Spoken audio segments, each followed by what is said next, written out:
Gicamunsi cyiza nshuti bakunze mudukunda mudukurikirana umunsi ku munsi, twizere ko mumeze neza. Rero natwe turi amahoro, ndetse n'abatameze neza mukomeze mwihangane. Uyu munsi tujye kurebera hamwe ku kibazo umukunzi wacu yatwandikiye atubaza ngo kurongora umugore munini bikorwa biti. Nawe wenda uyu munsi hano nanga ushobora kudukurikiye ufite icyo kibazo, niyo mpamvu tugira ngo uyu munsi tubatemo. Bikorwa biti? Wari wabikoraho? Wari warongora umugore byibura urengeje ibiro 80 kuzamura 100, 200, 5, 8 desa? Hari abantu babigeramo. Wari wamurongora? Wamurongoye uti? Muri comment. Guys, ikintu cya mbere rero ugomba kwanza kumenya, ugomba kumenya ko ni nk'abandi, ni nk'umuntu, ni umuntu nk'abandi, nta kintu arusha abandi. Ibyo mubimenye, ibyo mubiha agaciro, ibyo mubitekerezeho. Ni umugore nk'abandi, ntacyo arusha abandi, aranyara nk'abandi, yabasha kunyonga. Hariho abagabo ejo bundi twari turimo tuganira, baransetsa cyane, barambwira ati abagore banini ntabwo bazi kunyonga, ubunini baragenda bukabapfundika. Noneho barangije barambwira ngo abagore banini gusanga hano mu matako batirekura, nyine ugasanga amatako yarafatanye ku buryo kwinjiramo imbere bibagora. Nanjye ndangije ndababwira ngo ntabwo ibyo bintu bibaho, ahubwo biba kuri wa muntu uba utazi kumurongora. Nshuti yanjye, uko waba uri munini kose hari umuntu ugukanda akaguhuza kabisa. Uko waba uri munini kose aragukanda, ewana akagufata amaguru akayafata akayapeza akayashyira nka hariya. Uri munini, uri munini se ko umuntu akuzirika akanakuzirika bigakunda. Kuba munini ntabwo bivuze yuko utarongorwa, kandi na neza cyane. Ahubwo abantu tugira ibintu twitwaza bidafite ahantu biva naho bijya. Ugasanga ufashe umugore wawe ni munini wanato, ariko umugore munini azi gutandukanya amaguru, igitsina cyo ukakibona neza. Umugore munini yakora k'inyuma, umugore munini wamujya hejuru kandi ukumva urishimye, kuko uba umeze nk'umuntu uri kubimatera bibiri. Ariko mwabagabo munini mwagiye muduhemba, ko mba ndeba nkabona twebwe tubakorera ibintu byiza cyane. Ibaze yuko mujyaho mukajya kukimatera mukakivimbira, ubundi ukagikubita. Mwabagabo mwe mukwiye kujya muhemba abagore banyu. Noneho umugore munini guys aranyonga, kireka ubusanzwe muri we yari umunebwe. Uri umunebwe, nta kindi kintu twakora kugira ngo ureke kuba umunebwe. Twagukorera iki se? Ntacyo.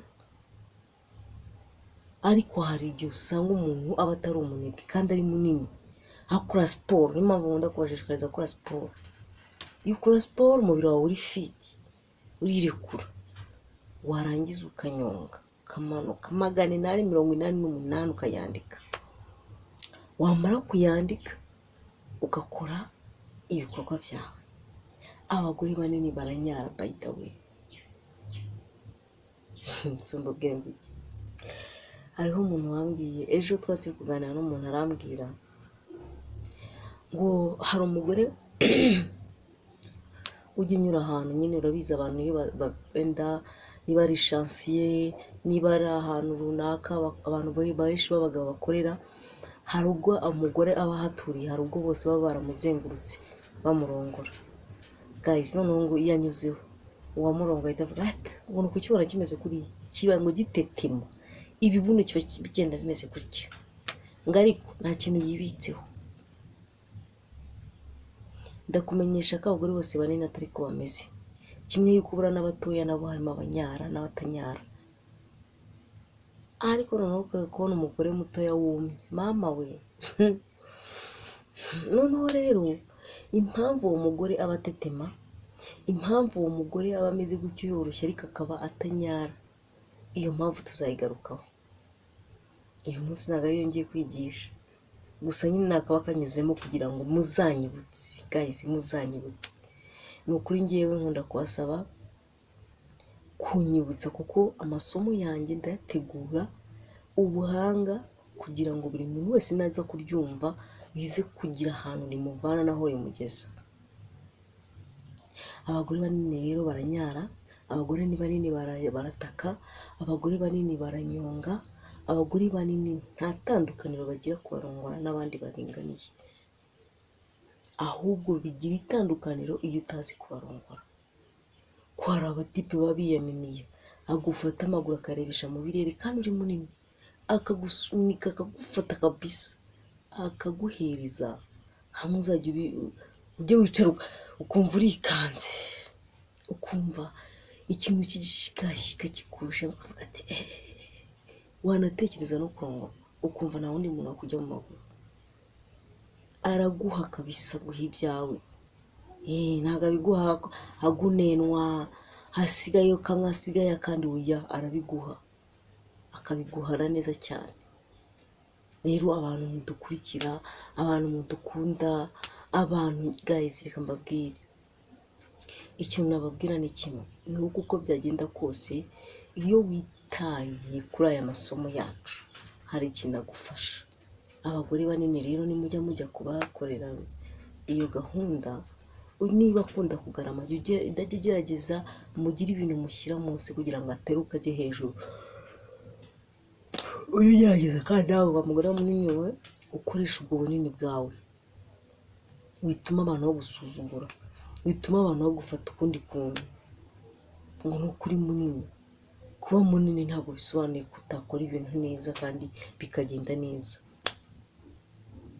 Abagore banini barirekura, uzi umugore munini wakuryoheye nta nubwo wazigira n'umunsi w'iri mureba umutoya. Twebwe ntabwo watwikoza warabugiye umugore munini uguhereza keya, mama we. Abagore banini bagwa neza, bagira keya, baritonda kandi bagira urukundo. Ikindi kandi mu gihe cy'imibonano mpuzabitsina iyo yakuryoheye, ndagubwiza ukuri ko nta wundi mugore bazatekereza, oya ntawe. Wazajya uhora utekereza ati wa mugore, cyangwa se wa wundi umeze nka wa wundi, bikaguhoraho. Ibyo rero niyo mpamvu tubibafashamo kugira ngo mudufashe izi mfashanyigisho muzishyire mu mutwe, mutangire muzapurike. Niba uri umugore munini utangire wiyumvemo ubushobozi. Imana ikomeze ibambere umugisha, ibandebere icyoroshye.